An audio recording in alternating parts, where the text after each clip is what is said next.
गरमागरम झणझणीत रस्सा आणि मऊसूत तोंडात विरघळणारी पाटवडी एकदा खाल तर वारंवार खावीशी वाटणारी ही पारंपरिक महाराष्ट्रीयन डिश आहे. तर चला आपण सुरुवात करूयात. सुरुवातीला आपल्याला पाटवड्या बनवून घ्यायच्या आहेत. त्याच्यासाठी आपल्याला एक वाटण बनवायचे. त्यासाठी इथं मी थोडी कोथिंबीर घेतलेली आहे, 7-8 लसणाच्या पाकळ्या घेतल्यात, अद्रक घेतले 1 इंच साली काढून एकदम अशा पातळ, आणि 4 हिरव्या मिरच्या घेतल्यात. ह्याचं आपल्याला मिक्सरला बारीक वाटण बनवायचे. इथं मी 1 वाटी बेसन पीठ घेतलेलं आहे. आपल्याला 1 वाटीच बेसन पीठ घ्यायचं आहे आणि ह्याच वाटीचं मोजमाप ठेवायचं आहे. आपल्याला ह्याच वाटीने पाणी घ्यायचं आहे. 1 वाटी बेसनाला 1 वाटी पाणी घ्यायचं आहे. बेसन पीठ आपल्याला चाळून इथे व्यवस्थित घ्यायचं आहे, म्हणजे काही कचरा असला तर निघून जातो. आता आपल्याला ह्याच्यात 1च वाटी पाणी घालायचं आहे. पाणी घालताना आपण थोडं थोडं पाणी घालणार आहोत, एकदम नाही घालायचं. एकदम पाणी घातलं ना तर गुठळ्या होत्यात, म्हणून आपण थोडं थोडं पाणी घालून पीठ सगळं एकसारखं करून घ्यायचं असं हलवून. गुठळ्या झाल्या ना तर थापीव वड्या व्यवस्थित थापता येत नाहीत आणि कटिंगसुद्धा व्यवस्थित करता येत नाहीत. आता हे 1 वाटी पाणी पूर्ण झालं. आता याच्यात एखादी गुठळी झाली असेल, आपण सगळी व्यवस्थित मोडून घ्यायचं फिरवून.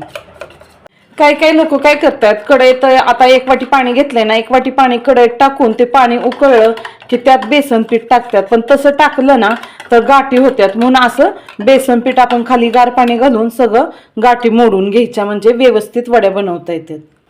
कढईत मी 1 पळी तेल घेतलेलं आहे. तेल आता गरम झालंय. त्याच्यात आपण जिरे घालूया अर्धा चमचे. जिऱ्यांचा कलर चेंज होईपर्यंत छान परतून घ्यायचे आपल्याला तेलात, आणि त्याच्यातच आपल्याला थोडा हिंग टाकायचा आहे. हिंगामुळे पाटवड्यांना खूप छान लागतात आणि सुगंध पण छान येतो.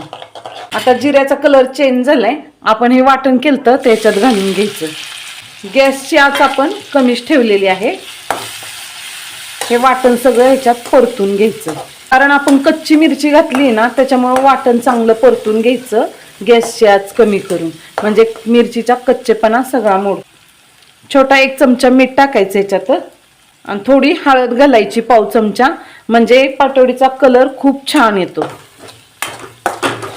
आता वाटण एकदम छान परतलं गेलंय बघा. आता आपण याच्यात बेसन कालवलेलं ते घालून घेऊया आणि एकसारखं असं हलवून घ्यायचं लगेच. गॅसची आच आपण कमीच ठेवलेली आहे, जास्त वाढवायची नाही. बघा, एक सुद्धा गुठळी झाली नाही. ह्याच्यामुळे का नाही एकसारखं हलवलं की गुठळ्या अजून होणार नाही त्याच्यात. अशा गाठी वगैरे होऊ नयेत म्हणून आपण खालीच पीठ कालवून घ्यायचं. आता एकसारखं असं हलवून घ्यायचं, म्हणजे बिलकुल सुद्धा गुठळी होणार नाही. गॅसची आच आता आपण थोडीशी वाढवलेली. पीठ बघा आपण सगळं एकसारखं हलवलेलं आहे, त्याच्यामुळे कुठं गुठळ्या सुद्धा पडल्या नाही आणि चांगला घट्ट पण आलाय. आता गॅस कमी करून आपण 4-5 मिनिटं झाकून ठेवूया, म्हणजे पीठ एकदम छान वाफवलं जातं. आता पीठ एकदम छान वाफवलंय बघा. आता आपण गॅस बंद करूयात. ताटाला इथं आपण पहिल्यांदा तेलाचा हात लावून घेतलेला आहे. आता त्याच्यावर हे पीठ घालायचं गरम गरम. पहिल्यांदा असं चमच्याने किंवा दुसऱ्या कशाने असं पसरून घ्या पीठ, कारण एकदम गरम असतं ना. आता सगळं पीठ असं हाताने पसरून घ्यायचं. थोडासा गार पाण्याचा हात लावायचा आणि सगळं पसरून घ्यायचं एकसारखं, म्हणजे वड्या जास्त जाड पण होत नाहीत आणि जास्त पातळ पण होत नाहीत. घरात एखादी वाटी वगैरे पेला इथे असलं का नाही की त्याने सगळं पीठ असं एकसारखं करून घ्यायचं. आधी पसरून घ्यायचं, नंतर असं सगळं एकसारखं करून घ्यायचं, म्हणजे कुठं वड्या जास्त जाड होत नाहीत आणि कुठं जास्त पातळ होत नाहीत. आता हे पूर्णपणे थंड झालेलं आहे. आता आपण हे कट करून घेऊया. मी पिझ्झा कटरने करते, तुमच्याकडे चाकू असला त्याने केलं तरी चालतंय. आणि तुम्हाला पाहिजे तशा आकारात करा, चौकोनी करा किंवा कापणीच्या आकारात करा तरी सुद्धा चालतंय. पण पूर्ण थंड झाल्यानंतरच आपल्याला वड्या पाडायच्या. तर बघा, मी अशा प्रकारच्या लांब अशा त्रिकोणी वड्या पाडून घेतलेल्या आहेत. तुम्हाला हव्या तशा तुम्ही पाडून घ्या. आणि थंड झाल्यानंतर वड्या पाडल्या का नाही बिलकुल सुद्धा तुटत नाही, काय नाही, पण पूर्ण थंड होऊन द्यायचं. आता पाटवड्या तर झालेले आहेत. आता आपण रश्श्यासाठी एकदम छान असा मसाला मटणाला असतो तसा बनवून घेऊयात. त्यासाठी मी इथं 2 कांदे घेतलेले आहेत. ते बघा असे चिरलेले आहेत मी. पुढचा मागचा बुडका काढायचा आणि असे चिरून घ्यायचे, म्हणजे एकदम छान असे मस्त आतनं सुद्धा भाजले जातात, छान वाफरले जातात. आणि आता खोबरं सुद्धा आपण याच्यावरच भाजून घ्यायचं आहे. गॅस आता थोडा वाढवते आणि पटकन भाजून घेते. आता खोबरं तर भाजलेलं आहे. खोबरं मी आधी काढून घेते. काळं झालेलं आहे. आपल्याला एकदम पण काळं नाही करून द्यायचंय. असं आपण कांदा खोबरं इथे भाजून असा मसाला बनवला ना, एकदम छान मसाला होतो. एकदम मटणासारखा, अगदी मटणाचा रस्सा असतो ना तसा मसाला बनतो. दोन्ही साईडनी कांदा असा आलटीपलटी करून भाजायचा, म्हणजे आतून सुद्धा एकदम छान भाजला जातो आणि त्याची चव सुद्धा मग खूप छान लागते. आता कांदा पण एकदम मस्त भाजलेला आहे. आपण कांदा पण काढून घेऊयात. अशा पाकळ्या केल्या की बघा किती सुंदर कांदा भाजतो आतनं. इथं तव्यात मी पाऊण पळी तेल घेतलेलं आहे. तेल गरम झालंय. गॅसची आच आपण मीडियम ते स्लोच्या दरम्यान ठेवायची. आता खोबरं जरी आपण भाजून घेतलेलं आहे ना, तरी सुद्धा इथं तेलात थोडंसं भाजून घ्यायचं, म्हणजे खूप छान चव लागते. गॅसवर भाजताना एकदम पूर्ण काळं होऊन द्यायचं नाही. जास्त काळं झालं ना खोबरं तर मग ती कडवटपणा येतो त्याच्यात. आता 2 मिनिटं कडक तेलात आपण खोबरं चांगलं हलवून घेतलेलं आहे. थोडासा कलर चेंज झाला. आता आपण भाजलेला कांदा आहे ना, तो ह्याच्यातच घालूया. खोबरं साईडला काढून घेऊया आणि कांदा सुद्धा असा सगळा हाताने चोळून टाकायचं. सगळ्याच्या पाकळ्या पाकळ्या अशा रिकाम्या होऊन द्यायच्या. जरी कांदा भाजला ना तरी असा तेलात टाकून अजून 2 मिनिटं छान परतून घ्यायचा. ह्याच्यामुळे आहे ना भाजीची चव खूप छान लागते. आता कांदा आणि खोबरं 2 मिनिटं छान भाजलेलं आहे. आपण हे आता डिशमध्ये काढून घेऊयात.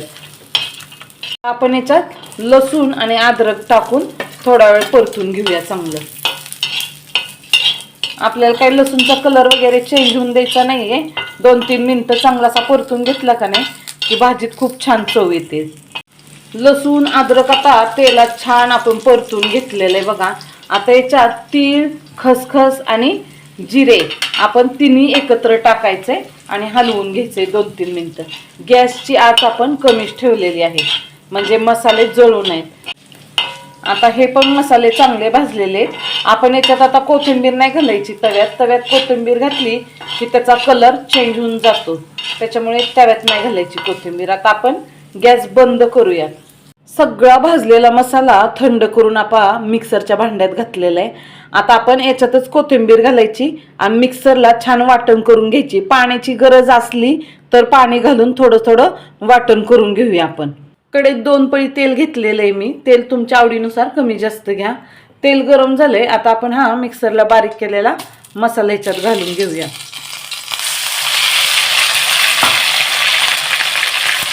आता मसाला याच्यात घातला की चांगला परतून घ्यायचा. गॅसची आच आपण कमीच ठेवायची.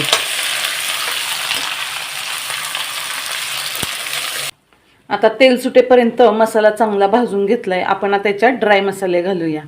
ही लाल मिर्च पावडर आपल्याला छोटा 1 चमचा घालायची. 1 चमचा मीठ घालायचे छोटा. 1 चमचा धना पावडर घालायची. हा घरगुती मसाला आहे. घरगुती मसाला मी 2 चमचे घेतलेला आहे. तुम्हाला जेवढं तिखट लागतं ना त्याच्या अंदाजानुसार तुम्ही घरगुती मसाला घाला. हा गरम मसाला आहे तो 1 चमचा घेतलेला आहे. आणि हा मटन मसाला घेतलेला आहे मी. ही अर्धी पुडी आहे. तुम्ही कोणत्याही कंपनीचा घ्या. आता हे सगळे मसाले चांगले तेल सुटेपर्यंत याच्यात भाजून घ्यायचे. मिक्सरच्या भांड्यातलं थोडं थोडं पाणी घालून आपल्याला सगळे मसाले चांगले भाजून घ्यायचे आहेत, म्हणजे मसाले जळणार नाहीत, त्याची चव सुद्धा चांगली टिकून राहते. आता मसाले बघा सगळं तेल सुटेपर्यंत एकदम छान भाजलेले. आपण थोडं थोडं पाणी टाकून सगळे मसाले भाजून घेतलेले. आता आपल्याला हवं तेवढं याच्यात पाणी घालायचं. पाणी मी आधीच गरम करून ठेवलेलं होतं. गरम पाणीच घालायचं म्हणजे चव टिकून राहते. थंड पाणी नाही घालायचं. तर आपल्याला केवढा रस्सा दाट करायचा आहे किंवा पातळ करायचं आहे ह्याच्या अंदाजाने पाणी घालायचं. रस्स्याला आता बघताय तुम्ही छान उकळी आलेली. आता आपण गॅसची आच कमी करून रस्सा 5 मिनिटं चांगला उकळून घेऊया. त्याच्यामुळं खूप छान चव लागेल बघा. पाटवडीचा रस्सा आता बघा कमी आच करून 5 मिनिटं एकदम चांगला उकळलेला आहे. आता आपण त्याच्यात कोथिंबीर घालूया आणि गॅस बंद करूयात. तर तयार आहे आपला पाटवडी रस्सा. पहिल्यांदा आपण डिशमध्ये रस्सा घ्यायचा आणि नंतर त्याच्यात पाटवडी घालायची आणि मस्तपैकी जेवणाची चव घ्यायची. 1 नंबर भाजी आहे.